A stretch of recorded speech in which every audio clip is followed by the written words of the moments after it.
I am Kyle Rivers, Angel Spiritual Assassin number 888.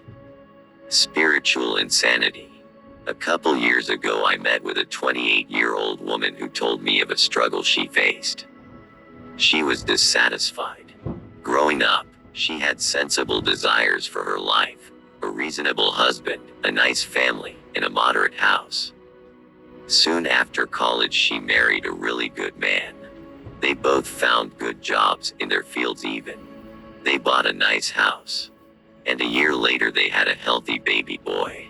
She had everything she had wanted, yet she was restless. Then they bought a newer car, repainted the house, added granite countertops and stainless steel appliances. They were promoted. Her husband got an MBA. She quit her job to become a full-time mother. It felt good. For a bit. It didn't last. Soon she felt restless all over again.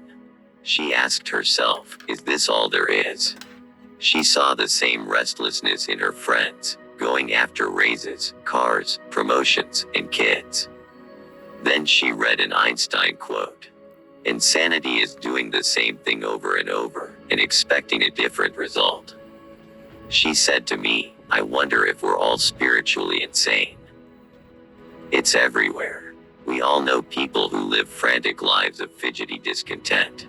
Mothers who push kids into piano classes. Then the travel soccer team. Then the chess club. Then the school play. Then AP English. They are frenetic. The young man always looking for the right girl. Like a serial boyfriend, no girlfriend has satisfied, and he keeps prowling, night after night. The pastor who grew a congregation from 100 to 300 and now wants 500. Or has 500 but wants 1,000. He can't sleep at night. It's never enough. The addict who does another line of cocaine. It feels good, but the feeling fades. Tomorrow he needs it again. It's easy to see frenzy in others. They grasp for satisfaction in ways we'd never imagine. But what about you and me? How often do we think, if only my wife would stop nagging, or my husband would start doing dishes, or if only she loved me, or if only we had stainless steel appliances. But if we do get that thing, how long will we be satisfied? How long before we start stalking yet another elusive thrill? The pause. The young woman told me that she had everything she wanted, but it wasn't enough. Her marriage, family, and home were great, but they didn't satisfy her soul. She said, this time around, I'm going to pause in my discontent, rest in my restlessness, and just reflect on what I really need. I told her she was a genius, on par with Einstein. She said, thanks. That feels great. A moment later she said, oh no. The feeling's gone. I tried the pause. I decided to try her challenge, pausing in my discontent and resting in my edginess. I sat at my desk and wrote a list of my if-onlys, writing a best-selling novel, taking a month-long Caribbean scuba vacation, or running a retreat on hearing God. I asked myself, how much more happy will I be if I do it? And, how much less happy will I be if I don't? I realized the answer to both was, probably not much. None of these things satisfy for long.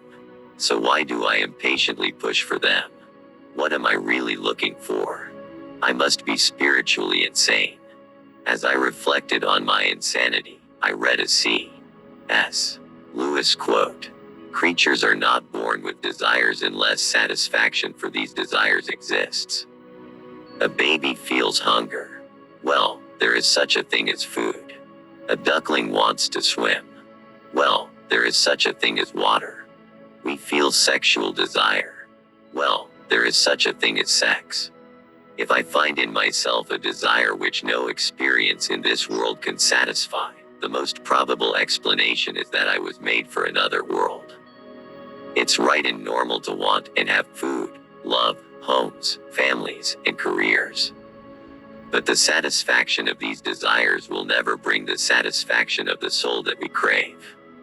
Because we were made for another world. Livable and bearable. John Newton said, "If we really knew the future glory for us, it would make the best times livable and the worst times bearable."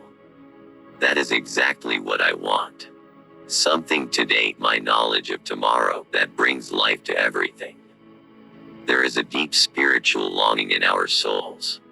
We long for a satisfaction so rich that the very best times will be livable and the very worst things will be bearable.